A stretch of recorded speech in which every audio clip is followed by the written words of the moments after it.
The Ledaba is small, patient, and often seen clinging quietly to others. It survives not by force, but by waiting and trusting in what it cannot yet see. In Habakkuk 1, the prophet cries out, "How long, O Lord?" He sees violence, injustice, and silence, and God seems slow to act. But God answers. He is at work in ways Habakkuk cannot yet understand, and he ultimately learns his hope doesn't rest in circumstances changing, but in the certainty that God is sovereign and just. For us, that hope is fulfilled in Christ. God's final answer to injustice is not chaos, but the cross, where judgment and mercy meet. The hitman shown fights with precision, using every punch with purpose. It doesn't swing wildly, but it reacts with skill and focus. Habakkuk 1-5 says, "Look among the nations and see, wonder and be astounded, for I am doing a work in your days that you would not believe if told." God's ways often surprise us.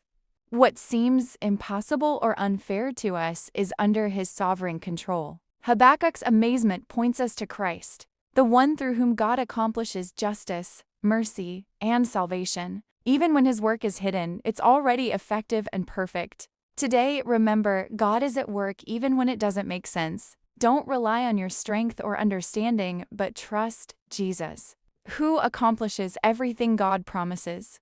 The Woobat moves by sound and not sight. It's trusting what it hears even when it can't see clearly. In Habakkuk 2:4, God says, "The righteous shall live by his faith." God is saying this in contrast to the proud who trust themselves. God is calling His people in Judah to live by faith while they wait for His promises to unfold.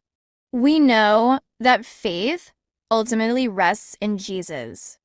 Because Jesus is the faithful one, it's through Him we are justified. It's not by what we see or achieve, but it's by simply trusting in what Christ has done at the cross. And that's how even when clarity is missing, faith in Christ keeps us moving forward. Hatena is extremely sensitive to what's going on around it. Loud chaos, too much emotion, it pulls back and looks for peace. In Habakkuk 2:14, God says, "The earth will be filled with the knowledge of the glory of the Lord, as the waters cover the sea." What this means is that even when the world feels messy, unjust, and overwhelming, God is saying, hey, I'm not losing control. And we see that promise fulfillment in Jesus through His life, death, and resurrection. And that's how even when everything feels loud, heavy, or out of control, we can still find peace in God. If God told you He was in control, but nothing around you changed, would you still trust Him? Mareep looks soft, quiet, almost defenseless, but it stays connected. Its strength comes from what's flowing through it, not what it can do on its own.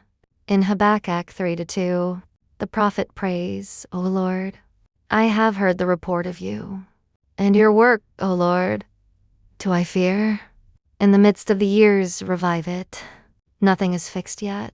The danger is still real, but Habakkuk chooses faith before relief. That faith is ultimately anchored in Christ. What Jesus accomplished on the cross is proof that even when circumstances don't change, salvation already has. And that's how, even when life feels unstable, trusting Jesus keeps us grounded. So, what if everything you rely on disappeared? Would you still trust God? Snom looks weak, slow, and fragile, but it survives the cold by staying where it's meant to be.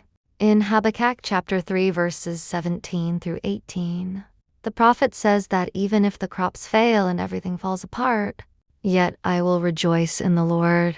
Nothing changed around him, but his trust did. That kind of joy is only possible in God, proving our hope isn't built on circumstances.